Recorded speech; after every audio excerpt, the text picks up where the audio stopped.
armed with a camera in one hand and a passport in the other. Join us as we seek out the sights, taste the food, check out the wildlife, and battle language barriers on our quest for adventure. My name is David Pustansky, and this is my girlfriend Rachel Jayne, and we are jet-lagged and loving it. It was really hot. It was really hot. And now it's really cold and I miss the sun. So this is probably our last trip of the year. I mean, probably, as there's only 2 weeks of the year left. Well, exactly, so probably. Yeah. You know, I don't like to put definites on things. Like, get yourself into, like, yeah. Right, so, probably our last trip of the year. What we'll do is we'll do a little bit of a retrospective as well, so we can splice this into some of the earlier episodes. So what was your lasting memories of Dublin?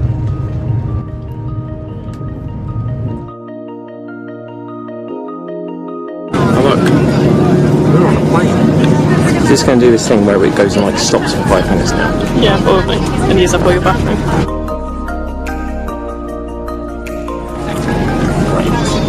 Now, the first thing that's worth mentioning for those who do not know is that when you watch a film and you can hear characters talking to each other on a plane, it's a lie. Planes are loud, like stupidly loud.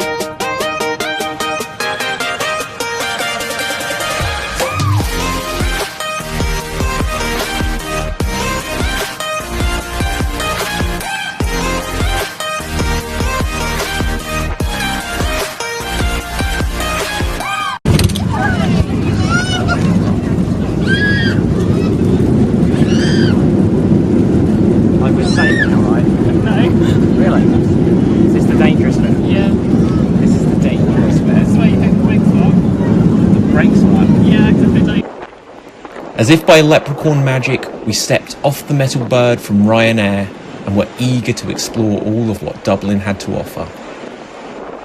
Guidebooks say these are the top things to see and do in Dublin, and we did some of them, ish. Now, this being Rachel's first vlog, it took her a little while to understand that cameras could film as well as take photos. It's filming. The doggy. She'll get there eventually. It's not a photo. According to Wikipedia, Dublin is the capital city of Ireland, and the people who come from there are mostly Irish. Famous people from Dublin include singer Sinead O'Connor, UFC fighter Conor McGregor, and also the lion from the MGM logo. How cool is that? Whilst on our adventure, we saw this cool statue of Oscar Wilde, which interestingly had coloured clothes but a white face. I would have researched why this was the case, but I got distracted by this other statue of a naked torso. So here is a castle of the Dublin variety. It has pointy bits at the top, and then Gothic architecture. It's got Gothic architecture at the top and scaffolding to the right hand side. But like if we zoom in on this bit, it's got like the little squarey bits. Crenellations. The crenellations.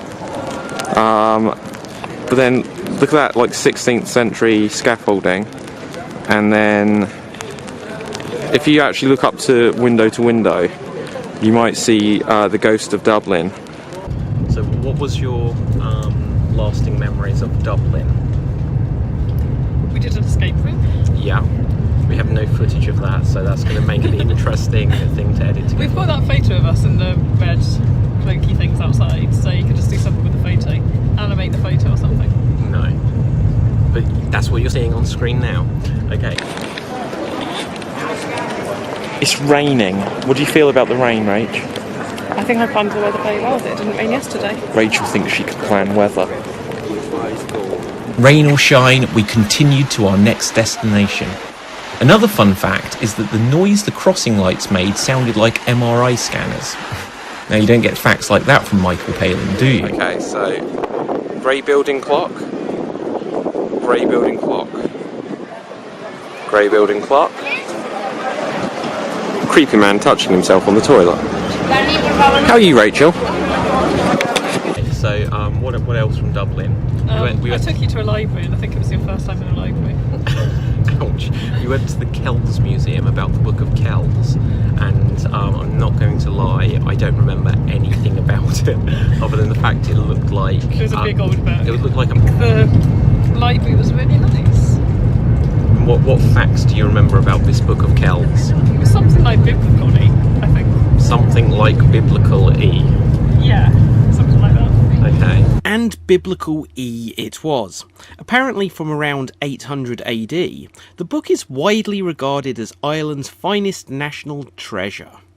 Although personally, I lean towards Mrs. Brown's Boys for that honour. Did it spit at me? Oh. Can't pretend you didn't know that was going to happen. Okay, what else do we do in Dublin? We went to that restaurant and ate pie. Riveting stories here. But obviously this was Dublin, so when it comes to food and drink, one particular drink is more important than the rest. But as we journeyed into the famous Guinness Storehouse, I felt compelled to share an important fact relevant to our location. I don't drink alcohol, so... Drink or not, the Storehouse has plenty to see and do and is well worth the trip to learn exactly what goes into producing alcoholic drinks that cause people to slur their words, lose their balance and vote for Trump.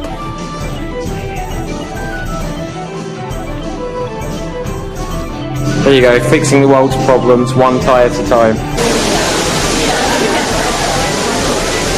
It's gone up my sleeve. So sláinte translates to cheers or directly to your good health. So sláinte everyone. Your tour continues through the White Arrow. Thanks very much. Enjoy the rest of your day. Sláinte. Yep. As fun as the Storehouse is, we did find a couple of flaws. The alcohol quiz.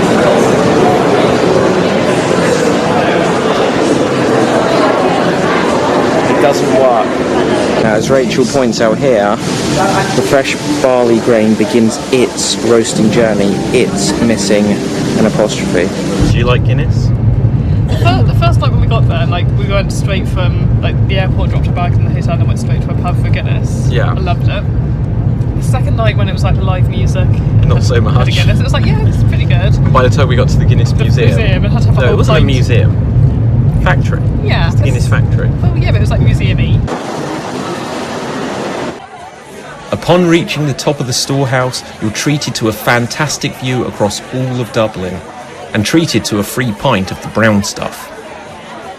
How do you like your Guinness? I reached my half-pint limit, and I'm already feeling drunk. Hashtag my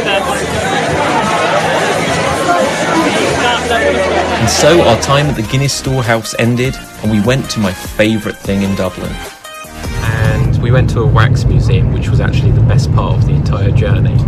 Oh yeah, if you ignore the fact that the figures didn't actually look like... That's why it was so good.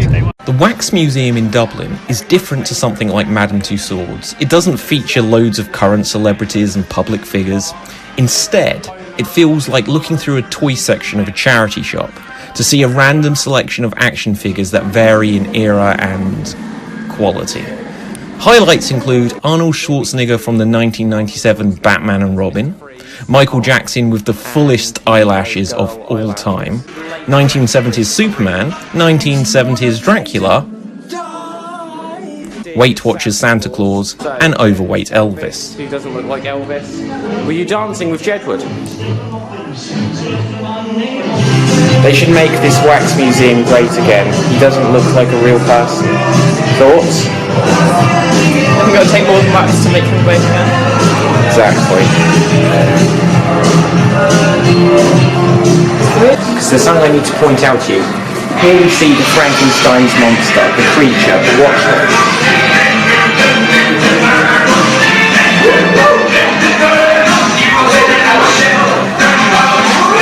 I have bigger feet. Who made this thing? We're still filming, and it's a good job we are, because Frankenstein is meant to have bolts in his neck, but we can see that Frankenstein here has a hickey. And here we have Hannibal Lecter, which seems more like a tumble dryer. Oddities aside, there was an excellent statue of Gollum, and a not so excellent Yoda. but there was some very cool dinosaurs on display. Although this feathered fiend scared Rachel into withdrawing back into her shell. So naturally I wouldn't stand for that. What killed the dinosaurs? The Ice Age! The dinosaurs you could ride were much more friendly.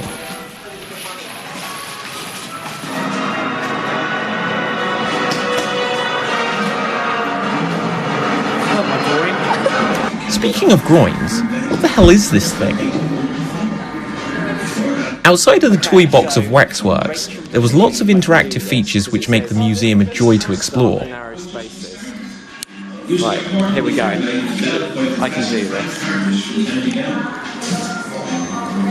Truthfully though, I'm not certain this was meant to be an interactive feature. It was closer to the vent from the movie Aliens. But carpeted, obviously.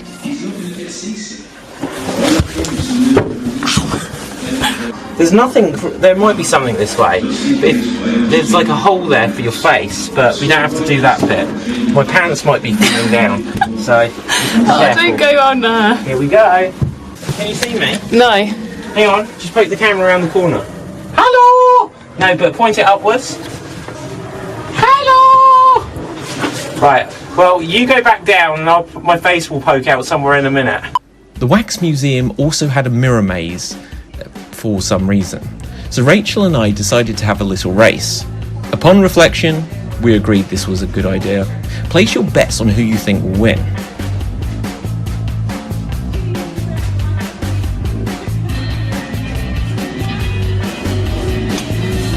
One more time. Now we're done with the Wax Museum.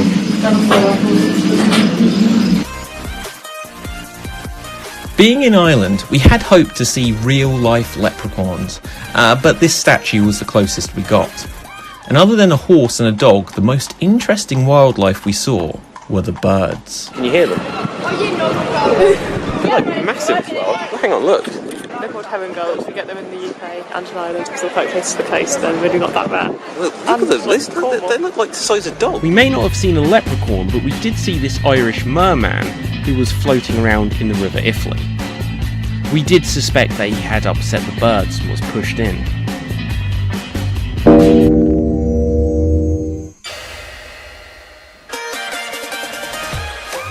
And so our short stay in the Emerald Isle drew to a close. We saw some national treasures, weird waxworks, and got a taste of the local culture.